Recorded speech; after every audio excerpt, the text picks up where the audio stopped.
Bonjour tout le monde, and sorry to keep you waiting. I'm really happy to be able to chat with you this afternoon, and I'm going to provide brief opening remarks and then I'll take your questions.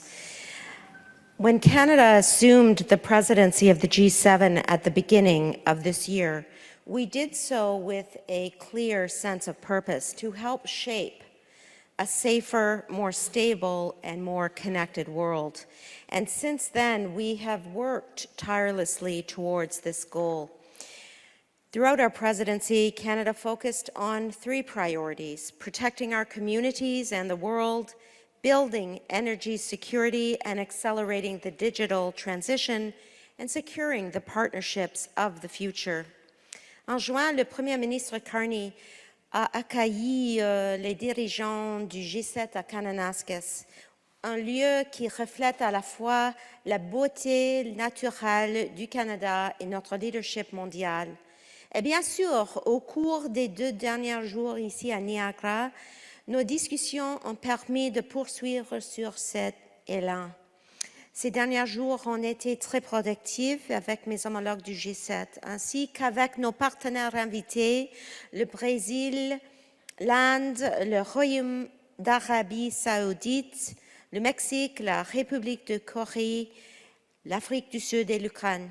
Ensemble, nous avons abordé les défis mondiaux les plus pressants, qu'il s'agisse de défendre la démocratie et de promouvoir la paix, ou de renforcer la sécurité et la résilience économique. First, we reaffirmed our commitment to Ukraine's long-term prosperity, security, and defense. Canada has made it a priority of our G7 presidency to maintain and strengthen our support for Ukraine at every opportunity. Today, alongside Minister Sybiha, I announced new sanctions against Russia to target those who are financing Putin's illegal war.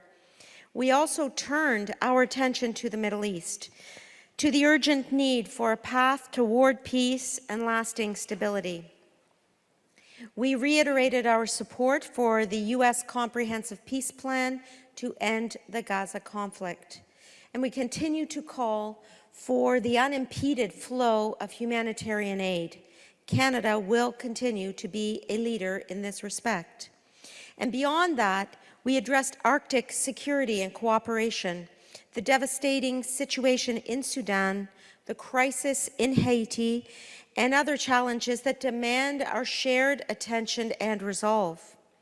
Au cours de la diplomatie se trouve le dialogue pour trouver un terrain d'entente et apporter de véritables solutions aux problèmes les plus complexes du monde. La présidence canadienne du G7 a démontré que nous sommes prêts à créer de nouveaux partenariats internationaux, à approfondir nos alliances et à guider nos nations vers une nouvelle ère de collaboration. Nous avons relevé ce défi avec détermination et force, non seulement pour protéger nos intérêts, mais aussi pour promouvoir les valeurs qui nous définissent: la démocratie, l'inclusivité et la paix. In a world where multilateral institutions face new pressures and challenges, Canada has shown that principled democracy and diplomacy still matter, and that when we lead with conviction, others will come with us. We have the resources that the world wants and the values to which others aspire. Over the past year, we have leveraged our diplomatic and strategic relationships not just to advance global stability, but to deliver real benefits to Canadians, from energy security to economic opportunity. As we close our G7 presidency, I want to thank our partners and outreach countries for their collaboration, and all Canadians for their support and trust in our leadership on the world stage. And as France takes on the presidency, I wish my friend, Minister Barrot, every success in carrying forward this vital work. Canada will continue to lead with resolve as a steadfast partner, a trusted ally, and a force for peace, prosperity, and resilience around the world. Thank you. Merci beaucoup. Miigwech. Rachel Aiello, CTV News. You met with Marco Rubio today. Did either of you raise resuming trade talks? And if so, what was discussed? I met bilaterally with Secretary Rubio, yes, and I also was obviously with him in multiple sessions throughout the past day and a half. In our bilateral meeting, we discussed a number of issues: the illegal war in Ukraine, a path to peace in the Middle East, and how we can work together in order to push forward that peace, the ongoing crisis in Haiti, on which we have worked substantially over the last number of months, and Arctic sovereignty. The issues relating to trade fall within the purview of my colleague Dominic LeBlanc, and that's where they remain, as they should.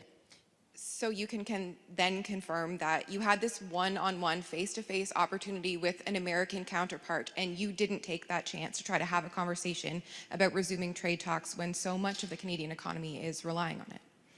I can confirm that I'm representing Canada's interests as the foreign minister, and I maintained Canadian interests and the Canadian position on a number of very serious issues that represent the interests of Canadians. For example, we have a significant Haitian diaspora here in Canada. We spent time discussing the ongoing crisis in Haiti. We have many, many Canadians who are concerned about the Middle East, and I reiterated Canada's advocacy and presence in terms of greater humanitarian aid and in terms of our contribution to the peace plan and the path to peace in the Middle East. We also have a large Ukrainian diaspora, many people in our country who care about Russia's illegal invasion of Ukraine. And we spent time talking about the illegal war in Ukraine. So as foreign minister, my responsibility is to represent Canada on the world stage on these and other issues. That's exactly what I did. And I'm respectful of my colleagues' portfolios, one of whom is Dominic LeBlanc, whose role it is to cover Canada-US trade. Good afternoon, Minister Rafi Boudjikanian, CBC News. I take your point that officially neither you or Marco Rubio are the faces of the trade talks for Canada or the US, but they've been halted since October. This is the first time officials from the two countries have had a chance to meet one-on-one. And all reports are you have a great working relationship with them. Why wouldn't you take advantage of that to at least send some kind of signal about, you know, hey, maybe your boss should call my boss and these talks should resume? Well, you're correct. Secretary Rubio and I do have a very good working relationship. And he himself will reiterate that his role is not on the trade file. And so we find ourselves in a position where we are building the relationship between our two countries without question in terms of collaboration on a number of issues, from Ukraine to the Middle East, to Haiti, to the Arctic.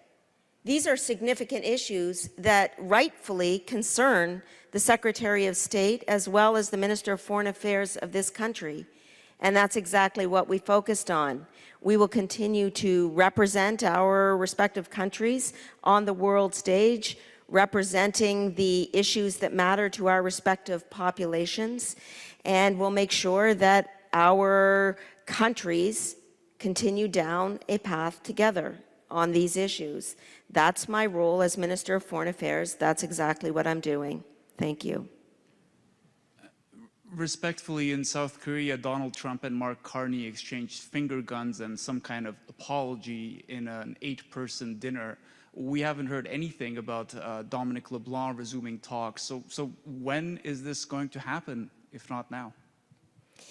Well, I want to take a step back and emphasize that diplomacy doesn't happen on a specific timeline, that these are complex international issues, the ones I've mentioned and a host of others, and that as ministers, what we've done here in Niagara is gather together with outreach partners to ensure we have an extensive dialogue on serious issues affecting the geopolitical environment